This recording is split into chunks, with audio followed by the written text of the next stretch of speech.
안녕하세요. 상하이 사태가 예상보다 심각합니다. 이 상하이 확진자가 우한 사태 당시 2020년 2월이었었는데 그때 하루에 15,000명이었거든요. 근데 지금 4월 3일에 상하이 확진자가 13,000명, 4월 4일에 상하이 확진자가 16,000명, 봉쇄하기 하루 전날 확진자가 2,000명. 엄청나게 빨리 올라가고 있다라는 거죠. 그러다 보니까 지금 봉쇄를 무기한 연장하게 됐습니다. 해제 시점도 없어요. 뭐 이제 언제 풀어주겠다 이런 것도 없고 상하이에서 끝난다라는 보장도 없습니다. 다른 도시들로 확산될 수도 있다라는 거죠. 그런데 경제에 문제가 있어야 될 텐데 증시가 하락했느냐? 또 그렇지도 않아요. 그래서 왜 그런 건지 자료 수집한 거를 같이 한번 알아보도록 하겠습니다. 우리나라랑 상하이랑 무슨 상관이 있느냐라 생각하시는 분들도 있는데 우리나라 정도가 아니라 세계 경제에 영향력 끼치는 도시가 상하이예요. 상하이가 세계 컨테이너 물동량 1위를 12년 동안 차지할 정도로 규모가 큽니다. 상하이 컨테이너 운임 지수라는 게 따로 존재할 정도예요. 이 상하이 컨테이너 운임 지수는 이제 경기 선행 지표로서도 많이 활용되고 있습니다. 상하이 도시 자체도 중국 GDP 3.7%, 중국 수출입 17% 차지할 정도로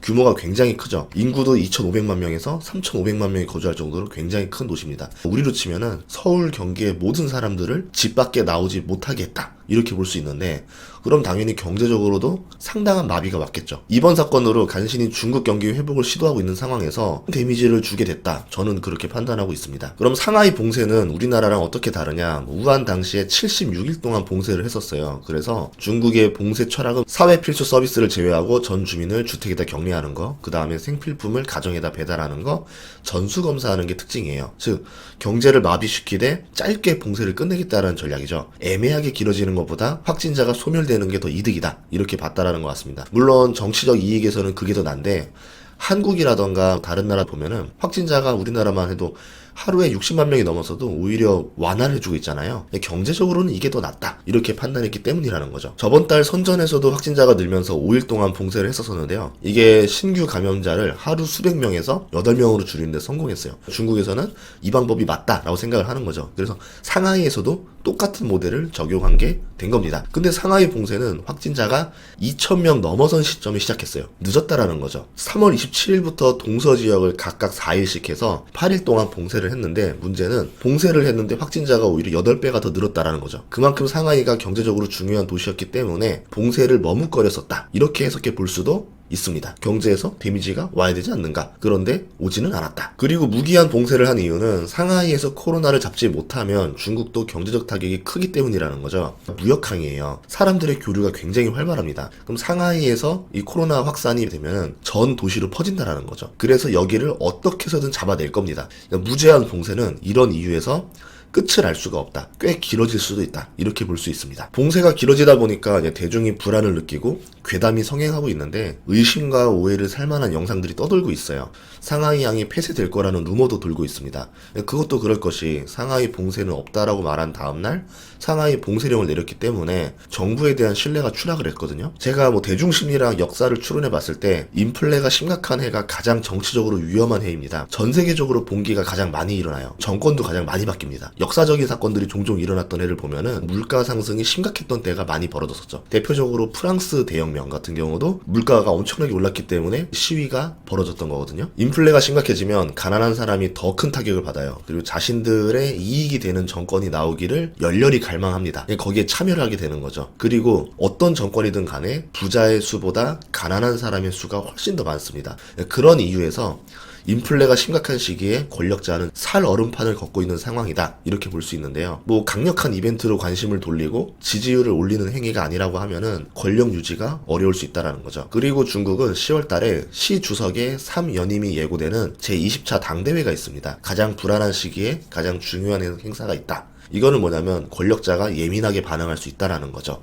대표적으로 제로 코로나를 유지해서 본인의 실적으로 만들 것이다. 이렇게 보는 관점이 높습니다. 그렇다고 하면은 상하이의 경제가 타격을 받는다 하더라도 봉쇄를 길게 가져갈 수 있다라는 거죠. 경제적으로는 어떤 타격을 받을 거냐? 물류, 항구, 해운, 글로벌 신문사들 기사를 골고루 봤는데요. 상하이항은 24시간 잘 운영되고 있다라는 기사들을 내보내고 있어요. 근데 운전기사들이 지방으로 수송을 가야 되는데 그러려면 PCR 검사를 해야 됩니다. 거기서 음성이 나와야 돼요. 근데 지금 2,500만 명이 넘는 시민들을 전수검사하고 있어요. 트럭 운전기사들이 순번이 뒤로 밀린다라는 거죠. 운송이 지체되는 일이 벌어지고 있다. 결국은 지금 항만에서 문제가 아니라 내륙에서 문제가 멀어져서 지금 물류난이 벌어지고 있다. 이런 이야기였습니다. 어떤 언론에서는 이번 주에 상하이 항구에서 정체된 선박이 300척이다. 21년 대비 5배가 증가했다. 이런 말을 하는데요. 배들이 선적을 못하고 쌓이기 시작하고 있다. 이렇게 기사를 보도를 했는데 또 어떤 언론에서는 그 사실은 거짓이다. 이렇게 말을 하고 있어요. 이게 어떤 게 진실인지 명확하지는 않아가지고 우선은 보류를 하도록 하겠습니다. 실제로 상하이 컨테이너 운임 지수를 보면요.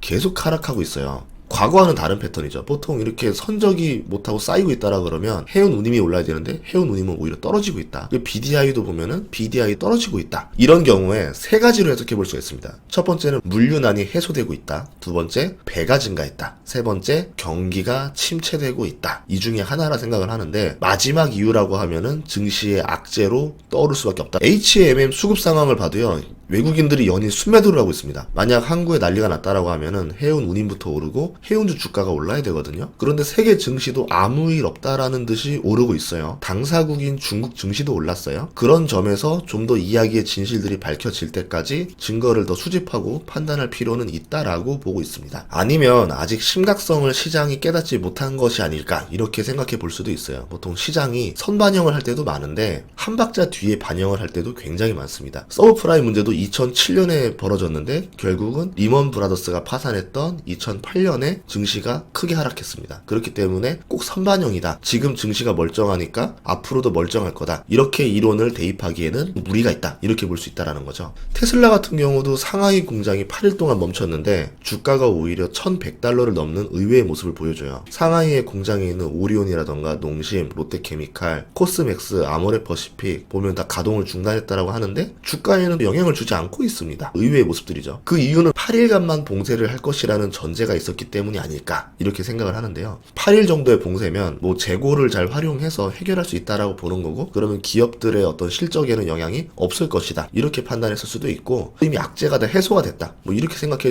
볼 수도 있는 거고요. 그래서 큰 영향을 주지 않았다 라 생각을 하는데 하지만 이제 무기한 봉쇄로 늘어나게 되면은 증시에도 영향이 반영될 수밖에 없지 않을까 이렇게 생각을 하고는 있습니다. 그러면 해운 운임이 다시 오를 수밖에 없겠죠. 적체가 계속될 거라고 하면은 악재로 반영을 해야 되겠죠. 상하이에 묶인 배들이 늘어날수록 다른 곳에 운항할 배가 부족해지기 때문인데 물류비가 오르니까 인플레 문제가 더 심각해져요. 그러면은 문제가 점점 복잡해지기 시작합니다. 우리는 이제 그동안 그렇게 생각했어요. 엔데믹이 올 거다. 물류난이 해소가 될 거다. 인플레가 서서히 잡힐 것이다. 이런 전망을 했는데 그 전망이 한 타이밍 더 늦춰지는 일이 벌어졌다라는 거죠. 마치 뮤짤로 하이템플을 잃은 토스처럼 진출 타이밍이 늦어져 버린 겁니다. 타이밍이 늦어질수록 인플레는 더 심각해질 거고요. 미국의 금리 인상은 점점 더 거세지게 됩니다. 증시에서는 나쁜 일들만 쌓이게 되는 거죠. 베이비 스텝이 빅 스텝으로 바뀌게 되면은 시장은 데미지가 누적되어서 쌓여가게 되는 거거든요. 인플레가 잡히면서 금리 인상을 하는 거랑 인플레를 못 잡은 상태에서 금리 인상하는 거랑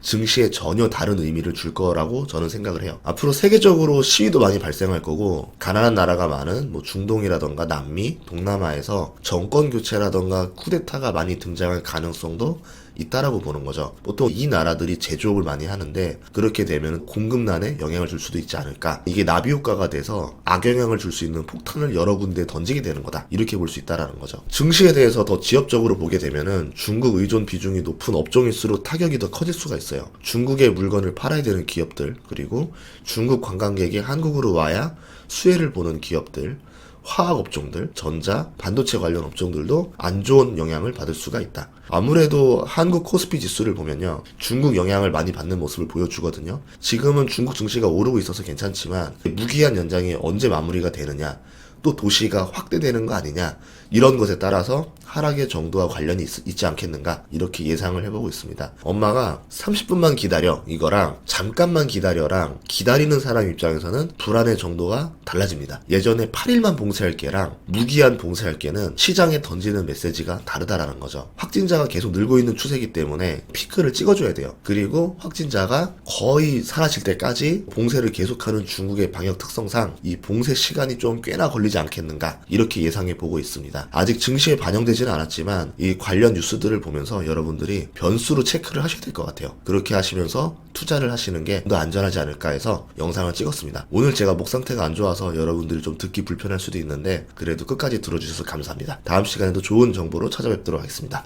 구독과 좋아요, 알림 설정 부탁드리겠습니다. 감사합니다.